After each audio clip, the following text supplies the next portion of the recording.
أعوذ بالله من الشيطان الرجيم قل هذه سبيلي أدعو إلى الله على بصيرة أنا ومن اتبعني وسبحان الله وما أنا من المشركين شهر رمضان الذي أنزل فيه القرآن هدى للناس وبينات من الهدى والفرقان. السلام علیکم ورحمۃ اللہ وبرکاتہ. بسم اللہ الرحمن الرحیم. الحمد للہ رب العالمین والصلاة والسلام على اشرف الانبیاء والمرسلین وعلى من تبعهم بإحسان الى یوم الدین. فاعوذ باللہ من الشیطان الرجیم. بسم اللہ الرحمن الرحیم. الف لام میم صاد کتاب انزل الیک فلا یکن فی صدرک حرج منہ لتنذر به وذکری للمؤمنین. محترم حاضرین، آج کی مجلس میں ہم انشاءاللہ اپنی تفسیر کا آغاز سورہ اعراف سے کرتے ہیں. اس سورہ کے اندر اللہ سبحانہ و تعالی نے کیا ہمیں فرمایا ہے، اس سورہ کی کچھ اہم آیتوں کو لے کر انشاءاللہ ہم کچھ بحث کریں گے. اللہ سبحانہ و تعالی نے اس سورہ کو پیارے نبی صلی اللہ علیہ وسلم پر نازل کی اور اس سورہ کا نام رکھا گیا ہے اعراف. اعراف کا مطلب کیا ہے؟ اعراف کا مطلب یہ ہے کہ جنت اور جہنم کے درمیان ایک جگہ ہے، اس جگہ کا نام ہے اعراف.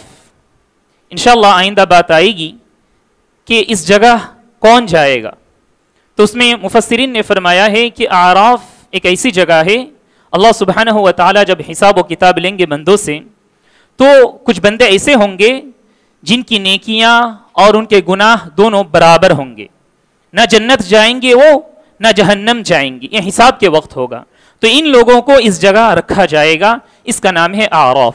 تو ان لوگوں کے بارے میں اس سورہ کے اندر اللہ رب العالمین نے کچھ باتیں بتلائی ہیں، اس وجہ سے اس کا نام اعراف رکھا گیا ہے. اللہ سبحانہ و تعالی نے اس سورہ کے اندر پیارے نبی صلی اللہ علیہ وسلم کو کہا کہ فلا یکن فی صدرک حرج منہ لتنذر به وذکری للمؤمنین. آپ صلی اللہ علیہ وسلم کو اللہ سبحانہ و تعالی مخاطب کر رہا ہے، لیکن قیامت تک جتنے بھی انسان آئیں گے اور آئے ہیں سب اس کے جو ہے اس میں شامل ہیں. اللہ سبحانہ و تعالی یہ کہہ رہا ہے کہ قرآن مجید کے سلسلے میں جو کتاب میں تم پر نازل کر رہا ہوں، اس کے سلسلے میں کوئی بات تمہارے دل میں شک نہ ڈال دے، شک میں نہ رہنا. فلا یکن فی صدرک حرج، کسی بات کو ماننے میں کوئی آدمی تکلیف محسوس نہ کرے، حرج محسوس نہ کرے. یہ اللہ رب العالمین نے کہہ دیا کہ کتاب اللہ اور سنت رسول کی جتنی بھی باتیں ہیں اس بات کو ماننے میں آدمی کوئی جھجک محسوس نہ کرے، اس کا جو ہے خیال رکھنا پڑے گا.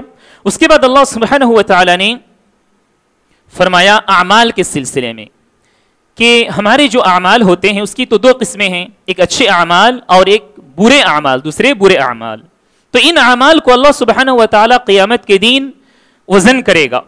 اللہ سبحانہ و تعالی ان اعمال کو میزان پر رکھے گا. میزان ہم جانتے ہیں، میزان کہا جاتا ہے ترازو کو.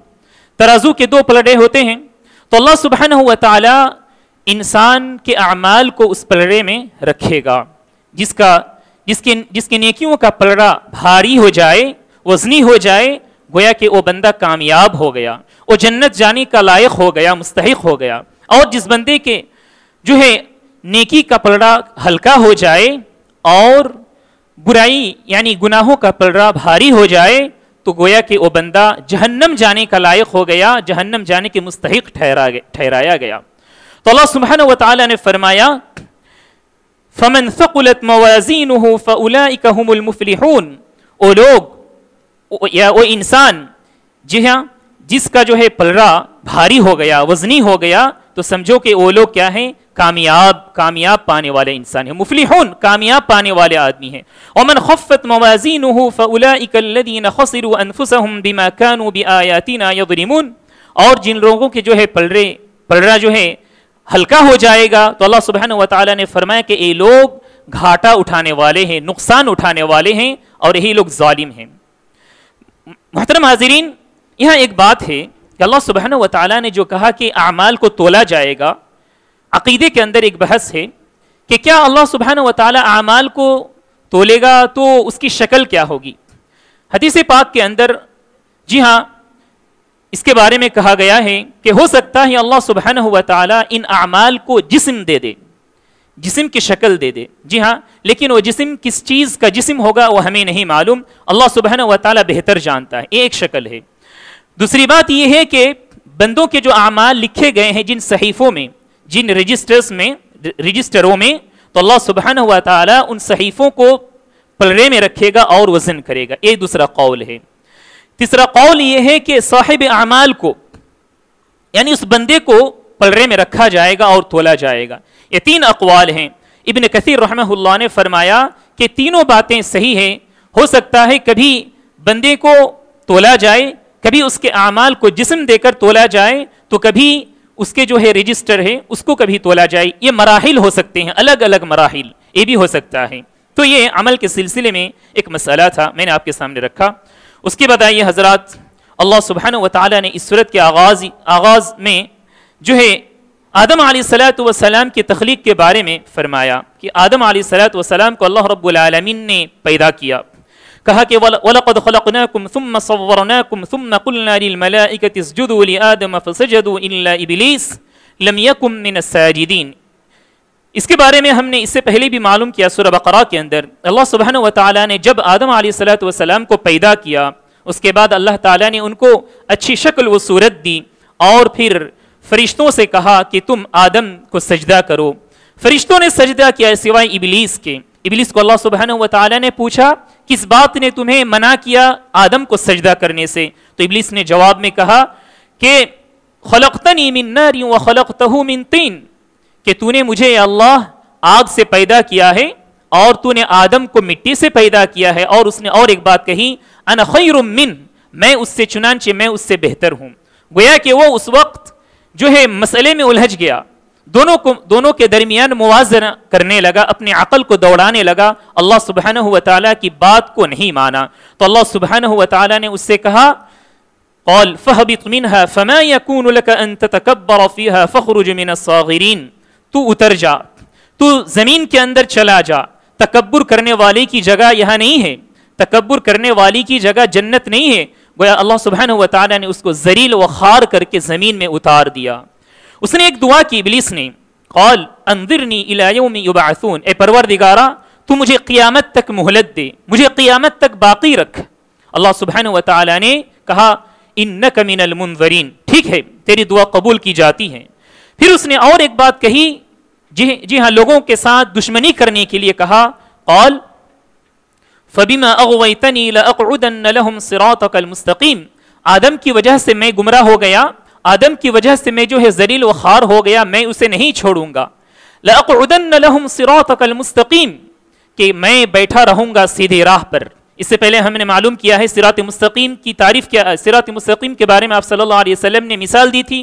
لمبی سی لکیر کھینچی تھی اور اس کے آس پاس بہت ساری لکیریں کھینچی تھیں. آپ صلی اللہ علیہ وسلم نے فرمایا تھا کہ یہ جو سیدھی لکیر دیکھ رہے ہو یہ صراط مستقیم ہے، اور اس کے آس پاس جو راستے ہیں یہ گمراہی کے راستے ہیں، اور ہر راستے کے شروع میں شیطان بیٹھا ہو. تو اس نے کہا کہ لأقعدن لهم، میں بیٹھا رہوں گا. پھر کیا کروں گا؟ لآتینہم من بین ایدیہم ومن خلفہم وعن ایمانہم وعن شمائلہم، میں اس کے سامنے سے آؤں گا، اس پر حملہ کروں گا، اٹیک کروں گا، سامنے سے، پیچھے سے، دائیں سے، بائیں سے. سبحان اللہ، اس طرح سے اس نے یہ دشمنی کا وعدہ کیا تھا. وَلَا تَجِدُ أَكْثَرَهُمْ شَاكِرِينَ، اور کہا کہ تیرے اکثر بندوں میں سے ایسا پائے گا جو ناشکر گزار ہیں. اکثر بندے اللہ سبحانہ و تعالیٰ کے ناشکرے ہوں گے. اس نے بھی کہا قَالَ فَخْرُجْ مِنْهَا مَذْءُومًا مَدْحُورًا، اللہ سبحانہ و تعالیٰ نے اس کو جو ہے ذلیل و خوار کر کے کہا کہ تو نکل جا. لَمَن تَبِعَكَ مِنْهُمْ لَأَمْلَأَنَّ جَهَنَّمَ مِنْكُمْ أَجْمَعِينَ. لیکن یاد رکھ تیرے راستے کو جو اپنا آئیڈیل مانے گا، جو فالو کرے گا، میں اسے اور تجھے سب کو جہنم میں داخل کروں گا. اللہ سبحانہ و تعالیٰ نے کہہ دیا. پھر اللہ سبحانہ و تعالیٰ آدم علیہ السلام کے بارے میں کہہ رہا ہے کہ آدم علیہ السلام کو اللہ سبحانہ و تعالیٰ نے پیدا کرنے کے بعد جنت میں رکھا، اور اللہ سبحانہ و تعالیٰ نے کہہ دیا حلال و حرام کی تعلیم دیتے ہوئے، اللہ سبحانہ و تعالیٰ کا تو پہلے ہی سے معلوم تھا کہ وہ آدم علیہ السلام کو دنیا میں نازل کریں گے، تو گویا اللہ سبحانہ و تعالیٰ نے فرما دیا اس آدم علیہ السلام کو حلال اور حرام کی ٹریننگ۔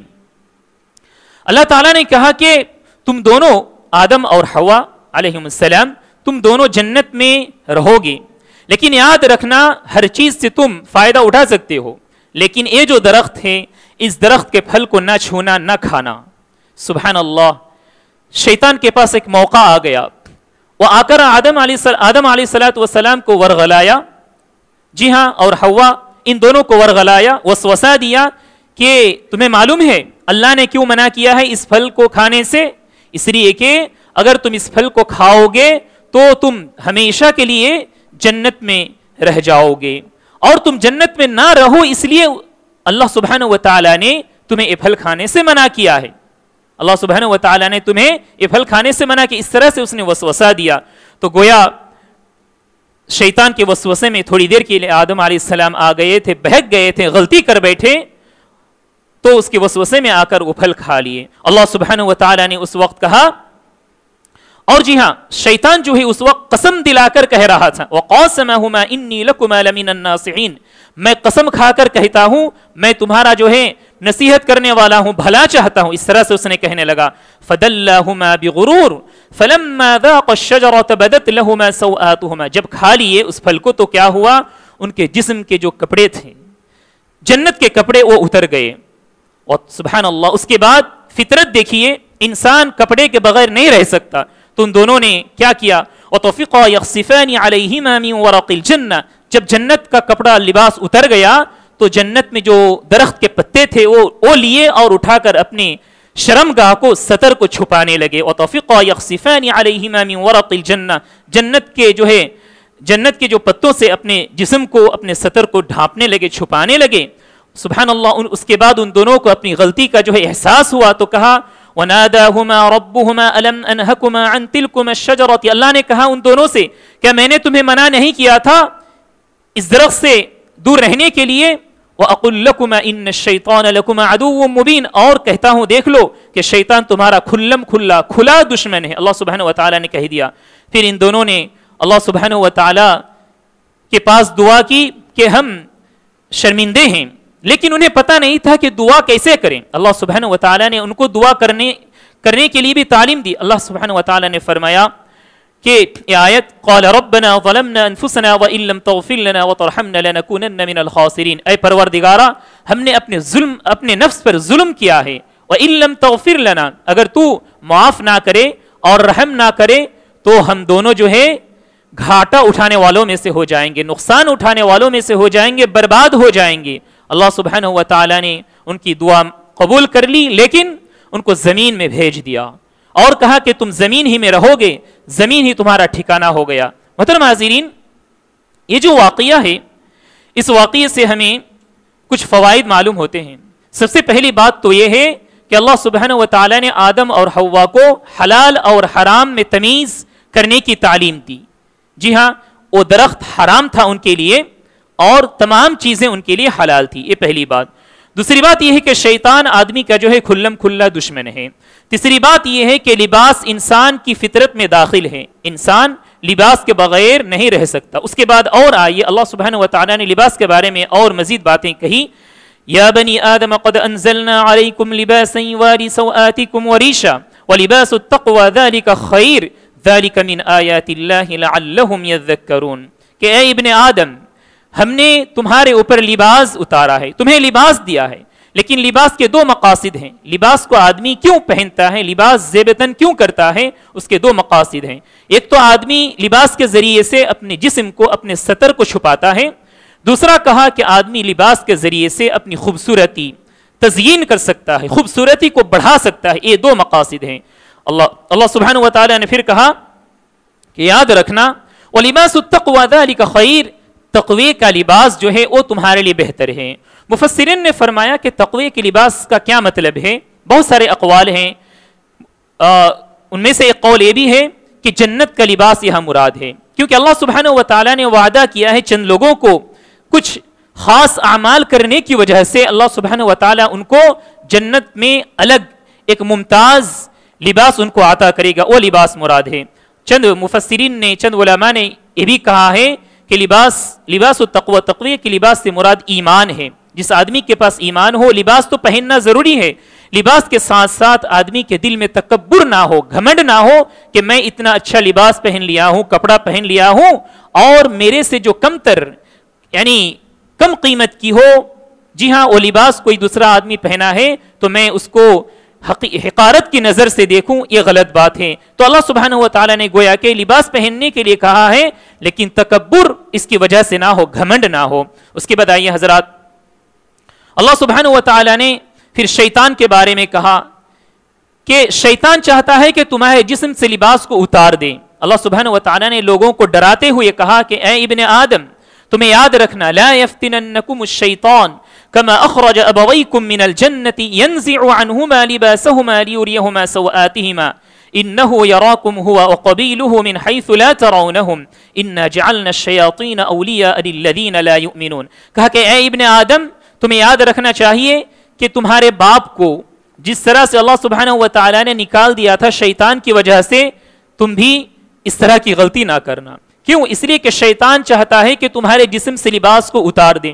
سبحان اللہ، آج کے معاشرے میں ہم دیکھتے ہیں یہ جو لوگ خصوصاً عورتیں اس چال میں، اس غلطی میں، اس برائی میں ملوث ہیں، پیارے نبی صلی اللہ علیہ وسلم نے کہہ دیا ہے کہ قیامت سے قریب، قیامت کے قریب، قرب قیامت میں کہا کہ کاسیات عاریات، کہ عورتیں لباس تو پہنیں گی لیکن ایسا لگے گا کہ وہ لباس کے بغیر ہیں، یعنی ان کا لباس اتنا پتلا ہوگا، اتنا تنگ ہوگا کہ ایسا لگے گا کہ وہ عاریہ ہیں، وہ ننگے ہیں۔ سبحان اللہ، تو یہی ہے شیطان کا وہ وسوسہ، شیطان کی وہ چال۔ شیطان چاہتا ہے کہ ینزع عنہما لباسہما، تمہارے جسم سے تمہارے لباس کو چھین لے، یہ شیطانی چال ہے۔ سبحان اللہ، اور آدمی اگر لباس زیب تن صحیح سے نہ کرے، اس کی وجہ سے ہم سب جانتے ہیں، واقف ہیں کہ اتنے فساد اور برائیاں پھیلتے ہیں معاشرے کے اندر۔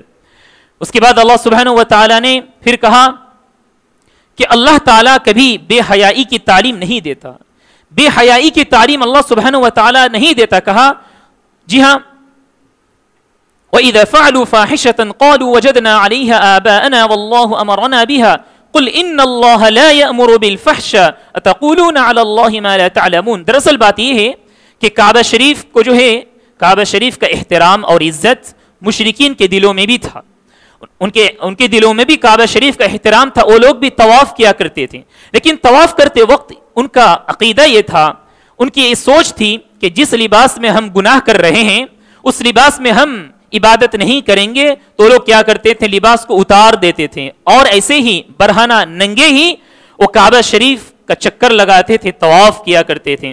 اللہ سبحانہ و تعالیٰ نے ان کی تردید میں کہا ایسی بات نہیں ہے، عبادت کا مطلب یہ نہیں ہے ننگا پن، عبادت کا مطلب یہ نہیں ہے کہ بغیر کھا کر رہے، عبادت کا مطلب یہ نہیں ہے کہ آدمی اپنے جسم کو تکلیف دے۔ یہ تو ان لوگوں کا طریقہ ہے جو ہم آج کل دیکھتے ہیں، سبحان اللہ، لوگ جو ہم سادھو وغیرہ کو دیکھتے ہیں، نہاتے نہیں ہیں، جی ہاں، ان کا بال صحیح سے نہیں رہتا ہے، جسم سے بدبو آتی ہے، اور افسوس کی بات تو یہ ہے کہ ہمارے مسلمانوں میں بھی کچھ لوگ ایسے ہیں جو اپنے آپ کو جو ہے اولیاء کہتے ہیں، پیر مرشید کہتے ہیں، جی ہاں، وہ کئی مہینوں تک نہیں نہاتے ہیں، اور لوگ یہ عقیدہ رکھتے ہیں کہ یہ ولی ہے۔ ولی کیسے ہو سکتا؟ کوئی آدمی پیارے نبی محمد مصطفیٰ صلی اللہ علیہ وسلم سے بڑھ کر کوئی ولی ہو سکتا ہے؟ آپ صلی اللہ علیہ وسلم نے تو نہانے کی تعلیم دی، وضو کی تعلیم دی، تیمم کی تعلیم دی، پاکی صفائی کی تعلیم دی۔ آپ سے بڑھ کر کوئی آدمی قیامت تک عبادت میں نہیں بڑھ سکتا۔ تو یہ جو ہم خرافات دیکھتے ہیں، آدمی جو ہے بال صحیح سے نہیں رکھتا ہے، جی ہاں، کنگھی نہیں کرتا ہے، اور پاکی صفائی کا اہتمام نہیں کرتا، یقین مانیے یہ لوگ گمراہی کے راستے میں ہیں۔ اس کے بعد آئیے حضرات، اللہ سبحانہ و تعالیٰ نے لباس کے بارے ہی میں اور ایک بات کہہ دی کہ جب تم مسجدوں کی طرف جاؤ تو مسجد کے جو آداب ہیں، ان آداب میں سے ایک ادب یہ ہے کہ تم پاک صاف لباس پہن کر جاؤ، پاک صاف لباس۔ اللہ سبحانہ و تعالیٰ نے فرمایا کہ یا بنی آدم خذوا زینتکم عند کل مسجد وکلوا واشربوا ولا تسرفوا، کہ اے ابن آدم، تم اپنے لباس، تم مسجد جاتے وقت خوبصورت لباس پہنو، خوبصورت کا مطلب یہ نہیں ہے کہ آدمی اپنی استطاعت سے بڑھ کر پہنے، ایسی بات نہیں ہے. آدمی کو اللہ سبحانہ و تعالیٰ نے جتنی طاقت دی ہے اس طاقت میں رہ کر آدمی کیا کرے؟ پاک صاف لباس پہنے اور مسجدوں کی طرف جائے. کیوں؟ ہم جانتے ہیں کہ پیارے نبی صلی اللہ علیہ وسلم کے زمانے میں صحابہ اکرام رضی اللہ رضوان اللہ علیہم اجمعین بہت سارے کاموں میں مصروف رہتے تھے. کھیتی باڑی کوئی کیا کرتے تھے اور مختلف کاموں میں مصروف رہتے تھے. وہ لوگ جو ہے ایسے ہی آ جاتے تھے. آپ صلی اللہ علیہ وسلم نے خصوصاً جمعے کے بارے میں کہا کہ تم نہا کر آنا. کیوں؟ اس لیے کہ بدبو پھیلتی تھی، جسم میں پسینہ وغیرہ رہتا تھا. تو آپ صلی اللہ علیہ وسلم نے ان کو پاکی صفائی کی تعلیم دی. تو ہمیں اس آیت سے یہ بات معلوم ہو جاتی ہے کہ جب ہم مسجدوں کی طرف جائیں تو اس بات کا لحاظ رکھیں، خیال رکھیں کہ ہمارے جسم کی کوئی بدبو یا جسم کی جو گندگی ہے اس وجہ سے کوئی دوسرا بندہ، کوئی دوسرا بھائی تکلیف محسوس نہ کرے. محترم حاضرین، اس آیت ہی میں اللہ سبحانہ و تعالیٰ نے اور ایک بات کہہ دی، وَكُلُوا وَاشْرَبُوا وَلَا تُسْرِفُوا. پہننے کے ساتھ ساتھ تم کھاؤ اور پیو، لیکن تم یہ نہ کرو، کیا نہ کرو؟ اسراف نہ کرو. اسراف نہ کرو. سلف کہا کرتے تھے یہ جو وَكُلُوا وَاشْرَبُوا وَلَا تُسْرِفُوا جو ہے، گویا کہ اس کے اندر اللہ سبحانہ و تعالیٰ نے بالکل طب کو رکھ دیا ہے. طب یعنی میڈیکل، اس میں اللہ سبحانہ و تعالیٰ نے رکھ دیا ہے. کیوں؟ آدمی اگر لمٹ میں رہے کھانے پینے میں تو بہت سارے امراض سے جو ہے آدمی اپنے آپ کو روک سکتا ہے. کیوں؟ اس لیے کہ پیٹ جو ہے، پیٹ کے بارے میں کہا جاتا ہے کہ یہ اصل جڑ ہے تمام جو ہے بیماریوں کی. تو گویا کہ اللہ سبحانہ و تعالیٰ نے کہہ دیا کہ تم لمٹ میں رہنا. لیکن آدمی جب لمٹ کراس کر دیتا ہے کھانے پینے میں اور پہننے میں تو آدمی جو ہے بہت ساری برائیوں میں اور جسم کی جو ہے بہت ساری تکلیفوں میں وہ پڑ جاتا ہے. تو اللہ سبحانہ و تعالیٰ نے یہ ایک لمٹ کہہ دیا، ایک تعلیم دے دی، ایک طریقہ کہہ دیا. اس کے بعد آئیے اللہ سبحانہ و تعالیٰ نے چند برائیوں کے بارے میں کہا کہ اللہ سبحانہ و تعالیٰ ان برائیوں کو پسند نہیں کرتا. کیا ہے؟ قُلْ إِنَّمَا حَرَّمَ رَبِّيَ الْفَوَاحِشَ مَا ظَهَرَ مِنْهَا وَمَا بَطَنَ وَالْإِثْمَ وَالْبَغْيَ بِغَيْرِ الْحَقِّ وَأَن تُشْرِكُوا بِاللَّهِ مَا لَمْ يُنَزِّلْ بِهِ سُلْطَانًا وَأَن تَقُولُوا عَلَى اللَّهِ مَا لَا تَعْلَمُونَ. کہ اے نبی آپ کہہ دیجئے کہ میرا پروردگار نے کیا کیا ہے؟ حرام قرار دیا ہے فواحش کو، بےہودگی کو. جی ہاں، چاہے وہ ظاہری ہو یا باطنی ہو. اس کے بعد کہا والاسم، اور گناہ کے کام کو، والبغی بغیر الحق، اور برائیوں سے کہ آدمی کیا کرے؟ ایک دوسرے پر تجاوز نہ کرے، ظلم نہ کرے. وَأَن تُشْرِكُوا بِاللَّهِ مَا لَمْ يُنَزِّلْ بِهِ سُلْطَانًا، اور اسی طرح کہ آدمی شرک سے دور رہے. وَأَن تَقُولُوا عَلَى اللَّهِ مَا لَا تَعْلَمُونَ، اور تم اللہ سبحانہ و تعالیٰ کے بارے میں ایسی باتیں نہ کہو جو تم نہیں جانتے ہو. دوسری آیت میں ہم پڑھیں گے انشاءاللہ سورہ بنی اسرائیل کے اندر اللہ سبحانہ و تعالیٰ نے فرمایا ہے وَلَا تَقْفُ مَا لَيْسَ لَكَ بِهِ عِلْمٍ إِنَّ السَّمْعَ وَالْبَصَرَ وَالْفُؤَادَ كُلُّ أُولَئِكَ كَانَ عَنْهُ مَسْئُولًا. جس بات کا تمہیں علم نہیں ہے اس میں مت پڑھو. کیوں؟ اس لیے کہ السمع یعنی کان، زبان، یہ دل، جی ہاں، ان کے بارے میں اللہ سبحانہ و تعالیٰ ضرور بضرور سوال کرے گا قیامت کے دن.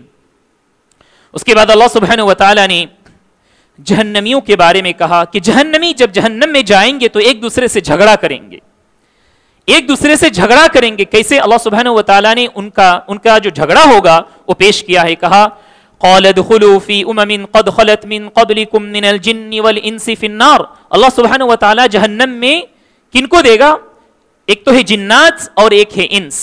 اللہ سبحانہ و تعالیٰ نے دوسری آیت میں بھی کہہ دیا ہے کہ جہنم کو بھڑکایا جائے گا انسان اور جنات اور جو ہے پتھر سے. اللہ سبحانہ و تعالیٰ نے کہا کہ یہ لوگ جب جائیں گے انسان اور جن ایک دوسرے کے ساتھ جھگڑا کریں گے. کیسے؟ کہا کہ کلما دخلت امت لعنت اختہا. جب ایک گروپ، ایک جماعت جب داخل ہو جائے گی تو دوسری جماعت کو لعنت بھیجے گی، لعن تان کرے گی، گالیاں دے گی. کس طرح سے؟ حتی اذا ادارکوا فیہا جمیعا قالت اخراہم لأولاہم. جب ایک جماعت اندر چلی جائے گی تو دوسری جماعت کو گالی دے گی. اس کا مطلب کیا ہے؟ اس لیے کہ لوگ جب دنیا کے اندر تھے تو ان میں سے کچھ لیڈرز تھے، بڑے بڑے لوگ تھے ان کے اندر. تو یہ جو چھوٹے لوگ تھے جو دوسروں کی باتیں مانا کرتے تھے، یہ لوگ کہیں گے کہ ان کی وجہ سے اے پروردگارا ہم ان کی وجہ سے جہنم میں آئے ہیں. دوسری آیت میں اللہ سبحانہ و تعالیٰ نے یہ کہہ دیا کہ یہ جو بندے ہیں، یہ جو لوگوں کو مانا کرتے تھے, لوگوں کے تابع رہا کرتے تھے, چھوٹے قسم کے لوگ تھے, یعنی اپنے آپ کو چھوٹے سمجھتے تھے دنیا میں, یہ لوگ کہیں گے کہ اے پروردگارا یہ جو بڑے لوگ ہیں ان کی وجہ سے آج ہم جہنم میں آئے ہیں, ان کو تو دگنا عذاب دے, ڈبل عذاب دے. اللہ سبحانہ وتعالی نے سورہ احزاب کے اندر کہہ دیا کہ ربنا انا اطعنا سادتنا وکبراءنا فاضلونا السبیل, اے پروردگارا ہم نے اپنے لیڈرز کو, اپنے بڑوں کی پیروی کی تھی, ان کی باتیں ہم نے مانی, چنانچہ تو کیا کر ربنا آتہم ضعفین من العذاب. سبحان اللہ, یہ لوگ کہیں گے اے پروردگارا تو ان کو ڈبل ڈبل عذاب دے. یہ لوگ اس طرح سے آپس میں جھگڑا کریں گے کہ ہم تمہاری وجہ سے آج جہنم میں آئے ہیں. اس کے بعد آئیے اللہ سبحانہ وتعالی نے ان لوگوں کے بارے میں ایک مثال, بہترین مثال دی ہے جو لوگ قرآن مجید کی آیاتوں کو نہیں مانتے ہیں اپنے دل میں تکبر کی وجہ سے, یعنی کفار. کہا کہ ان الذین کذبوا بآیاتنا, وہ لوگ جو ہماری آیاتوں کو جھٹلا دیے, واستکبروا عنہا, اور تکبر کیے, لا تفتح لهم ابواب السماء, ان لوگوں کے لیے آسمان کے دروازے نہیں کھولے جائیں گے, ولا يدخلون الجنۃ, اور یہ لوگ جنت میں داخل نہیں ہوں گے.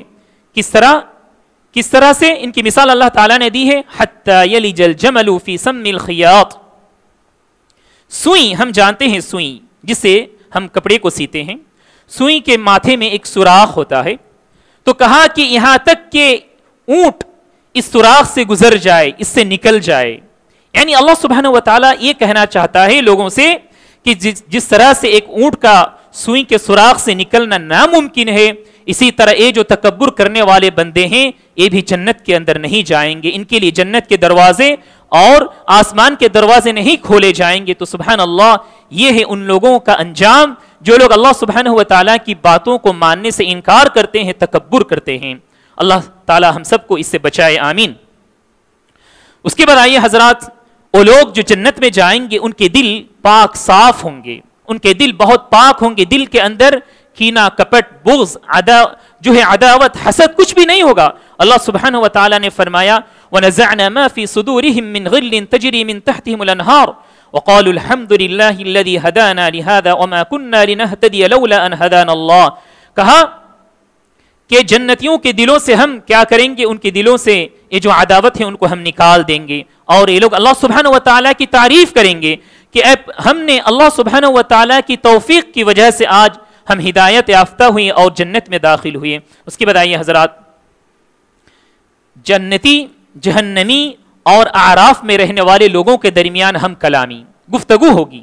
جنت میں جو لوگ چلے جائیں گے اور جو لوگ جہنم میں چلے جائیں گے, ان دونوں کے درمیان ایک جگہ ہوگی, جیسا کہ ہم نے کہا کہ وہ اعراف, اصحاب الاعراف, وہ لوگ جن کے دونوں اعمال برابر ہیں, نیکی اور برائی دونوں برابر ہیں, ان کو اللہ سبحانہ وتعالی ان کے اس جگہ رکھے گا. تو ان کے درمیان آپس میں کچھ بات چیت ہوگی. وہ بات چیت کیا ہے؟ وَنَادَى أَصْحَابُ الْجَنَّةِ أَصْحَابَ النَّارِ أَنْ قَدْ وَجَدْنَا مَا وَعَدَنَا رَبُّنَا حَقًّا فَهَلْ وَجَدْتُم مَّا وَعَدَ رَبُّكُمْ حَقًّا.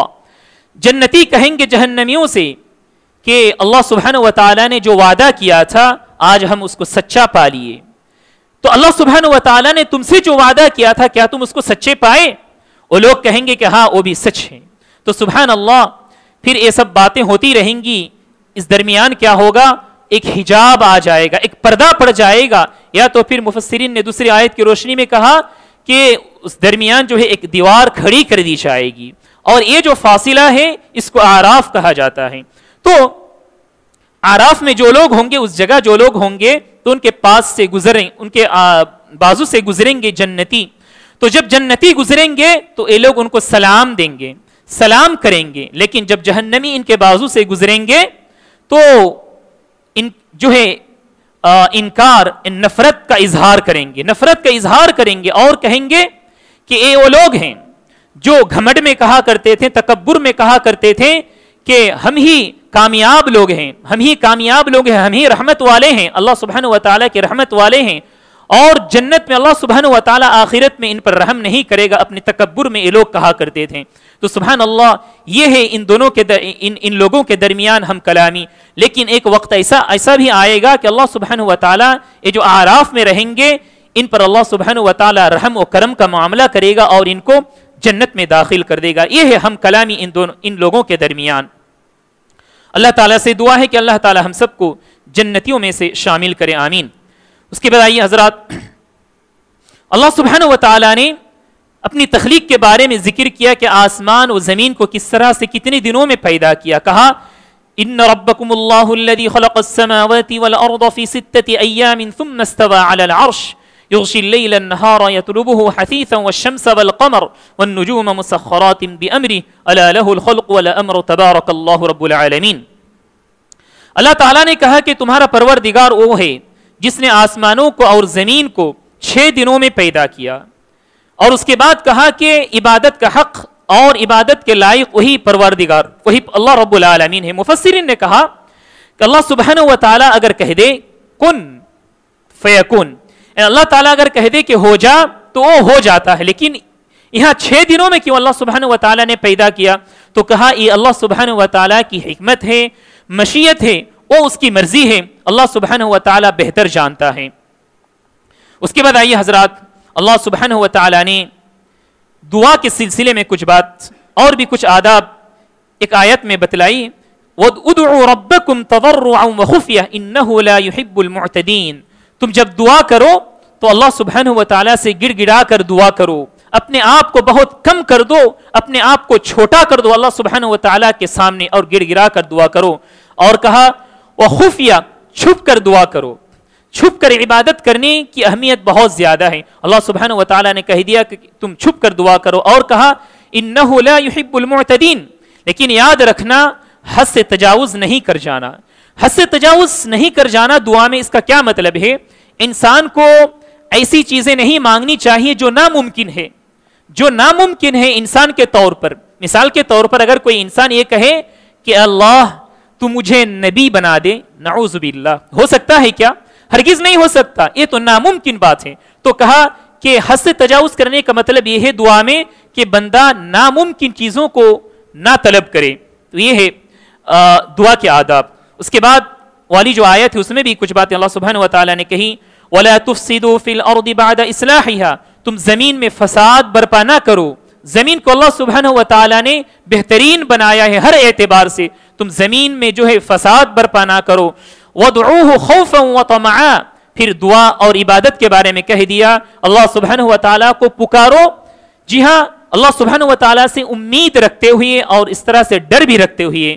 جی ہاں اللہ سبحانہ و تعالیٰ نے پیارے نبی صلی اللہ علیہ وسلم کے ذریعے سے کہا ہے کہ الایمان بین الخوف والرجاء، ایمان جو ہوتا ہے آدمی کا ڈر اور جو ہے اللہ سبحانہ و تعالیٰ کی امید سے بھرا ہوا رہتا ہے، یعنی بندہ ہمیشہ نہیں ڈرتا، وہ ڈر کر جو ہے اپنے آپ کو بالکل گرا دیتا ہے، ایسا بھی نہیں کہ اور اس کے اندر کوئی امید نہیں رہتی ہے۔ اللہ سبحانہ و تعالیٰ کی امید بندے کے دل میں ہوتی ہے، اور اس کے ساتھ ساتھ اللہ سبحانہ و تعالیٰ کا ڈر بھی ہوتا ہے، یہ کامل مومن کی علامت ہے۔ بہت سارے لوگ یہ تو کہتے ہیں کہ سب کچھ چھوڑ دیتے ہیں، سب چھوڑ دیتے ہیں، دنیا سے جو فائدہ اٹھانا رہتا ہے سب چھوڑ دیتے ہیں، اور وہ یہ سمجھتے ہیں یہی عبادت ہے، یہ بھی غلط ہے۔ چند لوگ ایسے بھی ہیں بہت سارے گناہ پہ گناہ کرتے چلتے ہیں، جب ان سے ایک کہا جائے گناہ کیوں کرتے ہو، اللہ سبحانہ و تعالیٰ تمہیں عذاب دے گا، تو کہتے ہیں کہ اللہ سبحانہ و تعالیٰ تو رحمان ہے، رحیم ہے، بہت رحم کرم کرنے والا ہے، تمام گناہوں کو معاف کر دے گا، اور جو ہے گناہیں کرتے رہتے ہیں، یہ بھی غلط بات ہے۔ تو مومن بندہ کے دل میں ڈر بھی رہتا ہے، اور اس کے ساتھ ساتھ اللہ سبحانہ و تعالیٰ کی امید بھی اس کے دل میں ہوتی ہے۔ اس کے بعد آئیے حضرات، اللہ سبحانہ و تعالیٰ نے چند قوم کے بارے میں ذکر کیا ہے، وہ قوم جو انبیاء علیہ السلام کے زمانے میں آئے اور وہ لوگ برباد ہو گئے انبیاء علیہ السلام کی دعوت کو قبول نہ کرنے کی وجہ سے۔ سب سے پہلے اللہ سبحانہ و تعالیٰ نوح علیہ السلام کے بارے میں ذکر کیا کہ لقد ارسلنا نوحا الى قومه فقال یا قوم اعبدوا اللہ ما لکم من الہ غیرہ۔ نوح علیہ السلام کی دعوت لوگوں کو اللہ سبحانہ و تعالیٰ کی عبادت کی طرف تھی۔ کتنے سال تک؟ ہم سب جانتے ہیں 950 سال تک، 950 سال تک نوح علیہ السلام لوگوں کو دعوت دیتے گئے، لیکن لوگ نوح علیہ السلام کی بات کو نہیں مانے، بلکہ الٹی سیدھے جو ہے ان کو جواب دینے لگے۔ کہا فَكَذَّبُوهُ فَأَنْجَيْنَاهُ وَالَّذِينَ مَعَهُ فِي الْفُلْكِ وَأَغْرَقْنَا الَّذِينَ كَذَّبُوا بِآيَاتِنَا، تو ہم نے ان کے جھٹلانے کی وجہ سے جو ہے ان کو ہم نے مار دیا، لیکن ان میں سے چند لوگوں کو ہم نے بچا لیا، جو لوگ نوح علیہ السلام کی کشتی میں جو ہے سفر سوار ہو گئے تھے، ہم نے انہیں بچا لیا، یعنی وہ مومن تھے، وہ اللہ سبحانہ و تعالیٰ کو ماننے والے تھے۔ اللہ سبحانہ و تعالیٰ نے ان لوگوں کو ڈبو کر مار دیا تھا، یہ ان کا عذاب تھا۔ اس کے بعد اللہ سبحانہ و تعالیٰ نے عاد کے بارے میں ذکر کیا، قوم عاد۔ قوم عاد یہ کون ہیں؟ قوم عاد یہ جو ہے ہود علیہ السلام کی امتی ہے۔ ہود علیہ السلام نے ان لوگوں کو جو ہے اللہ سبحانہ و تعالیٰ کی عبادت کی طرف دعوت دی، لیکن یہ لوگ ہود علیہ السلام کو جو ہے کہنے لگے کیا تمہارے اندر بے وقوفی ہے، تم پاگل ہو، اس طرح کی بات، اس طرح کے جواب ایک نبی کو دینے لگے۔ اللہ سبحانہ و تعالیٰ نے ان کو بھی عذاب دیا، اور ان کو عذاب دینے کی وجہ سے جو ہے ان کو برباد کر دیا، مار دیا۔ پھر اللہ سبحانہ و تعالیٰ نے ثمود کے بارے میں کہا، قوم ثمود ان کے پاس صالح علیہ السلام آئے تھے۔ ان لوگوں نے صالح علیہ السلام کی عبادت، صالح علیہ السلام کی جو دعوت تھی اس کو نہیں مانا۔ ان لوگوں نے کہا کہ ہمیں معجزات چاہیے، ہمیں ایک نشانی چاہیے تو ہم مان لیں گے تم اللہ کے جو ہے نبی ہو۔ ان لوگوں نے کہا کہ پہاڑ سے، پتھر سے، چٹان سے ایک اونٹنی کو تم نکالو اور پھر اس اونٹنی سے بچہ بھی پیدا ہو۔ سبحان اللہ، اللہ سبحانہ و تعالیٰ نے ان کو یہ معجزہ، اس نبی کو یعنی صالح علیہ السلام کو یہ معجزہ دی، لیکن لوگوں نے اس معجزے کے آ جانے کے بعد بھی اس نبی پر ایمان نہیں لائے، بلکہ ان لوگوں نے تو یہاں تک کہ حد تجاوز کر دی کہ وہ جو اونٹنی تھی اس کو جو ہے اس کے پیر کو ان لوگوں نے کاٹ دیا۔ تو سبحان اللہ، اللہ سبحانہ و تعالیٰ نے ان پر عذاب بھیجا اور ان کو بھی برباد کر دیا، اور یہ لوگ بہت طاقتور تھے۔ اللہ سبحانہ و تعالیٰ نے کہا کہ تتخذون من سہولها قصورا وتنحتون الجبال بیوتا، گویا کہ یہ لوگ پہاڑوں کو تراش کر گھر بنایا کرتے تھے۔ ان لوگوں کو اللہ سبحانہ و تعالیٰ نے یہ طاقت دی تھی، اس کے باوجود یہ لوگ اللہ سبحانہ و تعالیٰ کو نہیں مانے۔ اس کے بعد قوم لوط کے بارے میں اللہ سبحانہ و تعالیٰ نے فرمایا کہ قوم لوط علیہ السلام کو ان کے پاس بھیجے تھے، لیکن یہ لوگ اللہ سبحانہ و تعالیٰ کے اس نبی کی بات کو نہیں مانتے تھے۔ وہی ایک ہی سیم جو ہے بات تھی وہی ہے، لیکن ان کا کیا عذاب تھا؟ ان کا عذاب سے پہلے ان کا جو رویہ تھا، ان کی برائی کیا تھی؟ یہ لوگ، ان کے جو مرد حضرات تھے تو دوسرے مرد حضرات سے برائی کیا کرتے تھے، جس کو ہم ہومو سیکس کہا کرتے تھے۔ اس پر یہ لوگ لت پت تھے، اس برائی پر لت پت تھے۔ اللہ سبحانہ و تعالیٰ کو جو ہے ان کا یہ کام پسند نہیں آیا۔ اللہ سبحانہ و تعالیٰ نے دوسری آیتوں میں فرمایا ہے کہ ان کی بستی کو آسمان کی طرف لے کر گیا اور وہیں سے ان کو دے مارا، وہیں سے ان کو مار کر پھینک دیا، ان کو تہس نہس کر دیا۔ اس کے بعد اللہ سبحانہ و تعالیٰ نے قوم مدین کے بارے میں ذکر کیا۔ قوم مدین جو ہے اس قوم کے پاس شعیب علیہ السلام آئے تھے۔ اللہ رب العالمین کے نبی شعیب علیہ السلام آئے تھے۔ شعیب علیہ السلام ان کو اللہ رب العالمین کی دعوت دیتے تھے۔ اس قوم کی برائی کیا تھی؟ یہ قوم ناپ تول میں کمی کیا کرتی تھی، ناپ تول میں کمی کیا کرتے تھے یہ لوگ، اور اسی طرح سے ایک دوسرے کو دھوکہ دیتے تھے۔ اگر کوئی جماعت جاتی تھی سفر میں، اسے پکڑ کر اسے لوٹ پاٹ کر لیتے تھے، ان کے سامان کو چھین لیتے تھے، یہ لوگ ایسا کیا کرتے تھے۔ اللہ سبحانہ و تعالیٰ نے ان لوگوں کو بھی تہس نہس کر دیا، مار دیا۔ محترم حاضرین، اللہ سبحانہ و تعالیٰ ان لوگوں کے بارے میں ذکر کرنے کے بعد یہ پیغام دینا چاہتا ہے کہ اللہ سبحانہ و تعالیٰ وہی رب ہے، وہی خالق ہے، وہی مالک ہے جو تم سے پہلے ان قوموں کو تہس نہس کر دیا تھا۔ اللہ سبحانہ و تعالیٰ کی بات کو نہ ماننے کی وجہ سے وہ اللہ تمہیں بھی برباد کر سکتا ہے، محمد صلی اللہ علیہ وسلم کی بات کو نہ ماننے کی وجہ سے۔ اس کے بعد آئیے حضرات، اللہ سبحانہ و تعالیٰ کی بات کو ماننے سے کیا فائدہ ہوتا ہے؟ یہ آخری بات کہہ کر میں ختم کروں گا آج کا درس۔ اللہ سبحانہ و تعالیٰ کے فرما بردار بندے جو ہوتے ہیں ان کے کیا فائدے ہوتے ہیں، اور اللہ سبحانہ و تعالیٰ کی نافرمانی کرنے کی وجہ سے کیا نقصانات ہوتے ہیں، اللہ سبحانہ و تعالیٰ نے بتلایا۔